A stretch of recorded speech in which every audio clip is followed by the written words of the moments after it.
जी।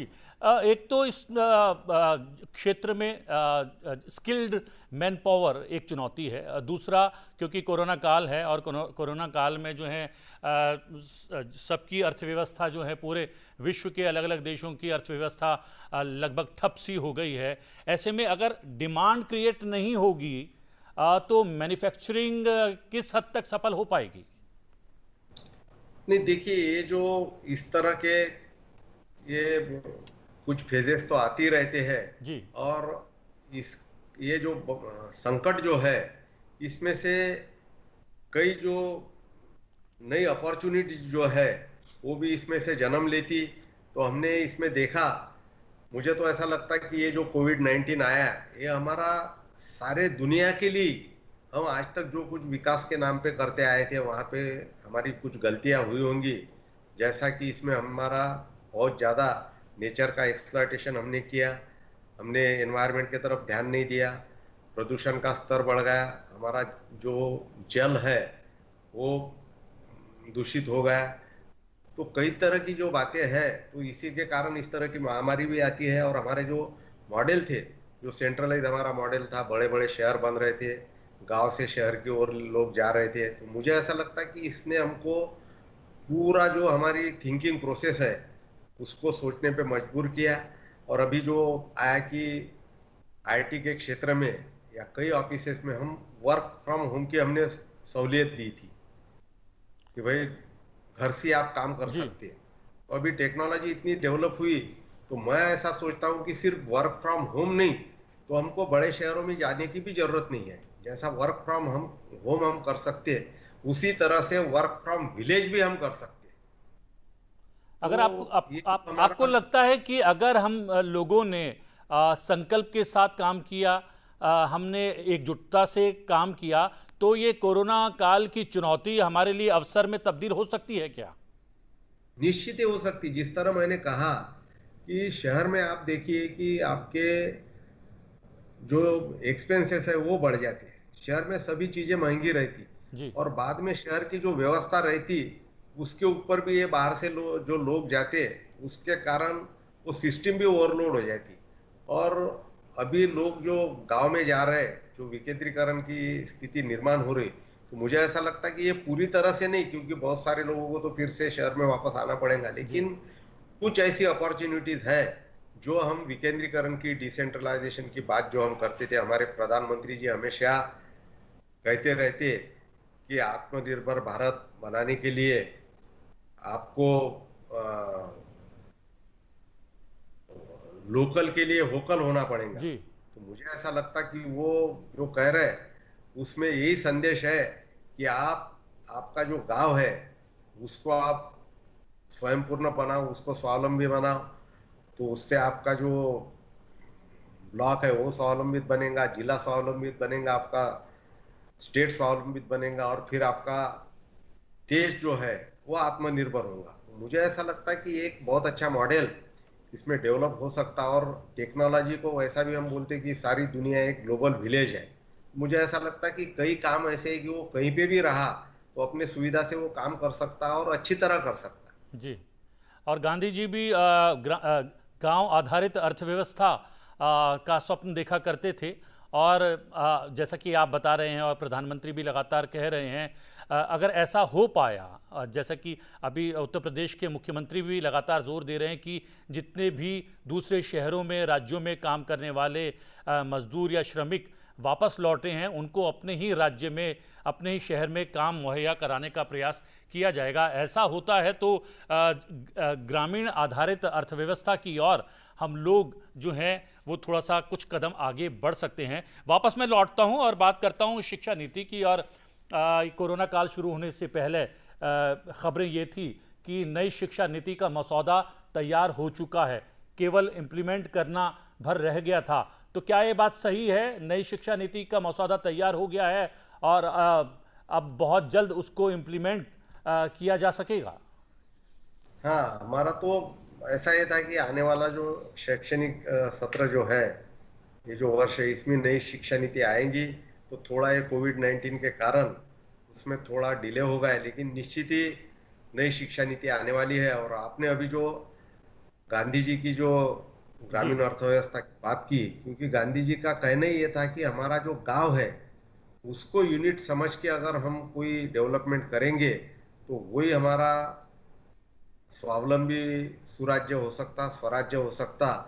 और इसी तरह से ग्रामीण क्षेत्र में अगर विकास हुआ तो निश्चित ही, क्योंकि एक परस्पर आधारित ऐसी ये दोनों बातें हैं, अगर गांव हमारे अच्छे होंगे तो निश्चित ही हमारी जो शहर है उसके ऊपर आने वाला जो स्ट्रेस है वो कम हो जाएगा, तो गांव भी अच्छे हो जाएंगे, शहर भी अच्छे हो जाएंगे। जी, आज़ादी के बाद लेकिन जो नेतृत्व देश को मिला, उसने गांवों को पिछड़ेपन का जो है कहीं ना कहीं वजह घोषित कर दिया। तो क्या ये एक बड़ी वजह रही कि हमारे बड़े शहरों पर दबाव बढ़ गया, जनसंख्या का दबाव बढ़ गया? क्या अगर शुरुआत में ही हम गांधी जी की उस बात को मान लेते तो हमें ऐसी विकट स्थिति का सामना नहीं करना पड़ता? निश्चित निश्चित ही। और इसी कारण जब आदरणीय प्रधानमंत्री नरेंद्र भाई मोदी इनके नेतृत्व वाली हमारी सरकार आई तो उन्होंने विशेष ध्यान गांव की तरफ दिया।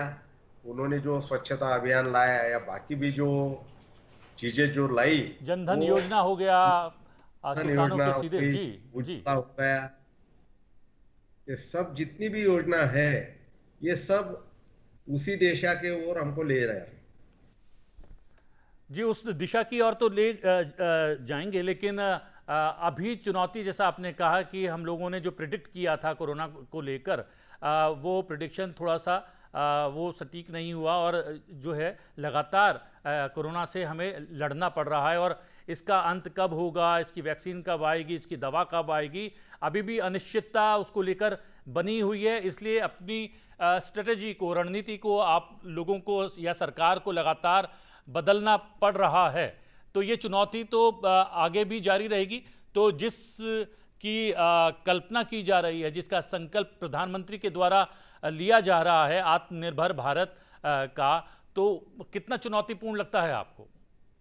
निश्चित ही, अभी तक हम जो सोच रहे थे कि सब लॉकडाउन में रहेंगे, सब अपने घर में रहेंगे, सुरक्षित रहेंगे, लेकिन अब हमारी जो जिंदगी जो है वो तो थम नहीं सकती, क्योंकि कोरोना का जो संकट है वो तो है। अब उसके साथ ही लड़के और हमारे जो काम है, हमारे जो विकास के काम है, बाद में हमारे जो रोजमर्रा के जो व्यवहार है वो भी हमको करना पड़ेगा। तो अभी सब लोग जो है वो पूरी सावधानी बरत के अपने काम भी करेंगे। जैसा कि हमारे अभी कई जगह लॉकडाउन खुलने के बाद में हमारे जो उद्योग है, हमारी जो इंडस्ट्रीज है, वहाँ के काम शुरू हो गए, हमारे रोड के कंस्ट्रक्शन के काम शुरू हो गए। तो ये सब तो करना ही पड़ेगा। सिर्फ जो है सब लोग मास्क पहने, अपना एक सुरक्षित अंतर रखे, खुद की जो अपनी जो शारीरिक स्वच्छता है वो रखे, और इस तरह से हम कोरोना के साथ लड़ेंगे। जिस आर्थिक पैकेज की घोषणा की गई है आत्मनिर्भर भारत बनाने के लिए प्रधानमंत्री के द्वारा, आपको लगता है कि आपने कहा कि इलेक्ट्रॉनिक कंपोनेंट्स बनाने में भी का भी हब भारत बन जाए, ये प्रयास हम लोगों का रहेगा? और आपने रविशंकर प्रसाद जी का भी जिक्र किया, कल उन्होंने इस बात की घोषणा भी की है। तो आपको लगता है ये जो पैकेज घोषित किया गया है वो काफ़ी है, या फिर कुछ और जो है आर्थिक तौर पर कुछ और बड़े कदम या नए कदम और लेने पड़ेंगे? नहीं, ये जो पैकेज जो घोषित किया है, ये पैकेज तो मुझे ऐसा लगता कि बहुत अच्छा है। इसके कारण हमारे मैन्युफैक्चरिंग को बढ़ावा मिलेगा। लेकिन हमारा जो देश है वो एक फेडरल स्ट्रक्चर है। अब हमारे सरकार ने तो अपना काम कर दिया, लेकिन इसमें जो राज्य सरकारें जो है उनकी भी महत्वपूर्ण भूमिका है। अब दोनों मिलके अगर साथ में काम करेंगे, और वहाँ का जो, क्योंकि सिर्फ कोई भी चीज जो है वो सिर्फ पैसे से नहीं होती, बाकी चीजें भी महत्वपूर्ण रहती। वहाँ का जो इकोसिस्टम है, जो इंफ्रास्ट्रक्चर है, उसको भी हमको डेवलप करना पड़ेगा, क्योंकि जो लोग काम करने वाले हैं वो वहाँ का इकोसिस्टम कैसा है, उनके लिए कौन सी फैसिलिटीज है, उनके फैमिली के लिए कौन सी फैसिलिटीज है, ये सब डिपेंड करता है। और इसके लिए हमको बहुत सारी कोशिश करना पड़ेगा। सिर्फ किसी को कोई सब्सिडी देने से डेवलपमेंट नहीं होती। ये जी। तो एक जैसा बूस्टर डोज रहता उस टाइप का ये बूस्टर डोज है, लेकिन बाकी जो ग्राउंड रियलिटीज है वो भी हमको देखना पड़ेगा। जी। आप अपने संसदीय क्षेत्र में भी, क्योंकि कोरोना काल में जो है विकट परिस्थिति थी, आना जाना और उस तरीके से काम करना बहुत मुश्किल था। आपने क्योंकि अगर जिस राज्य से आप संबंध रखते हैं वहाँ पर सबसे ज़्यादा विकट स्थिति अभी कोरोना काल में है, वहाँ पर सबसे ज़्यादा संक्रमित हैं, वहाँ पर मृत्यु दर भी सबसे अधिक है। तो क्या अपने क्षेत्र अपने गृह क्षेत्र के लिए भी आप समय निकाल पाए इस कोरोना काल में? हाँ, मैं शुरुआत में तो वहीं पे था, जी। लेकिन बाद में मुझे ये जो दिल्ली में मुझे आना पड़ा, क्योंकि हमारे जो भी मंत्रालय है, मुझे ऐसा लगता कि बाकी जगह तो थोड़ा बहुत काम कम ज्यादा होगा, लेकिन हमारा एक तो एचआरडी डिपार्टमेंट है, जी। दूसरा कम्युनिकेशन है, इलेक्ट्रॉनिक्स है, आईटी है, हमारा पोस्टल विभाग है। तो अब ऐसा हुआ कि इस दौरान सबसे ज्यादा काम हमारे मंत्रालय का बढ़ गया, क्योंकि सबसे ज्यादा जो समस्याएं थी वो एचआरडी में आ गई। हमारी परीक्षा लेना, फिर अगला शैक्षणिक वर्ष कैसा शुरू होगा, क्लासेस कैसे शुरू होंगे, उसके बाद में अब सारे कम्युनिकेशन ठप हुए थे, क्योंकि लॉकडाउन के दौरान सारा ट्रांसपोर्ट बंद हुआ था, लेकिन एक ही कम्युनिकेशन चल रहा था, वो डिजिटल कम्युनिकेशन। जी।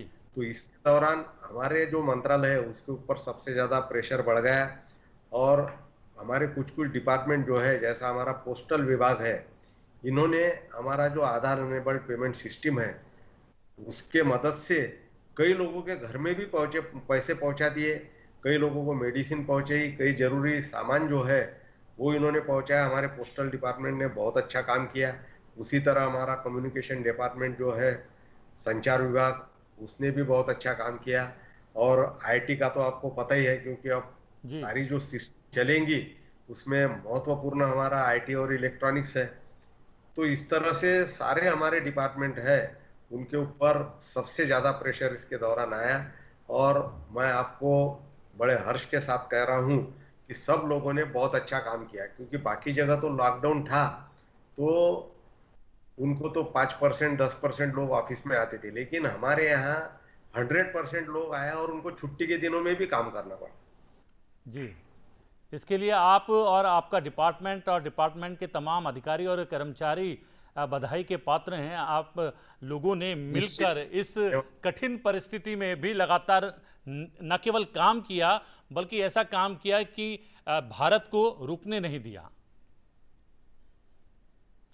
हाँ, और इस दौरान मैं कहीं पे भी होऊंगा या बाकी भी हमारे ऑफिसर, लेकिन हमेशा हमारे बड़े मंत्री जी और बाकी ऑफिसर वगैरह उनके साथ में हमारा ये ऑडियो ब्रिज या वीडियो कॉन्फ्रेंसिंग, इसके साथ हम हमेशा संपर्क में रहे। जैसा हमारे आईआईटीज है, हमारे एनआईटीज है, इन्होंने भी इसके दौरान खास करके ये कोविड के लिए कुछ इनोवेटिव अप्रोचेस उन्होंने लिए। उन्होंने कई जगह वेंटिलेटर्स बनाए, कुछ नए ऐप्स बनाए, पीपी किट्स बनाए, जी। टेस्टिंग के लिए बहुत सारी कुछ अल्टरनेटिव टेस्टिंग का कोई सिस्टम निकले, इसके लिए भी वो रिसर्च कर रहे हैं। तो बहुत अच्छा काम हमारे सारे डिपार्टमेंट ने किया। जी। जी। और हमारे कुछ आपने, जी, शायद आपने इसीलिए कहा भी कि डिजिटल समाधान जो है आने वाले समय में वही एक रास्ता है, और डिजिटल समाधान आपने देने का प्रयास भी किया, और आपने समय निकाला अपने व्यस्त कार्यक्रम में से लोकसभा टीवी से बातचीत करने के लिए। बहुत बहुत धन्यवाद सर आपका। बहुत बहुत धन्यवाद, आपको शुभकामनाएं। जी हाँ, संजय धोत्रे जी केंद्रीय राज्य मंत्री हमसे बातचीत कर रहे थे और बता रहे थे कि इस विकट परिस्थिति में से निकलकर भारत एक आत्मनिर्भर देश कैसे बन सकता है। संवाद में आज के लिए इतना ही। संवाद में आपसे फिर भेंट होगी। फिलहाल मुझे आगे दीजिए, लेकिन देखते रहिए लोकसभा टीवी। नमस्कार।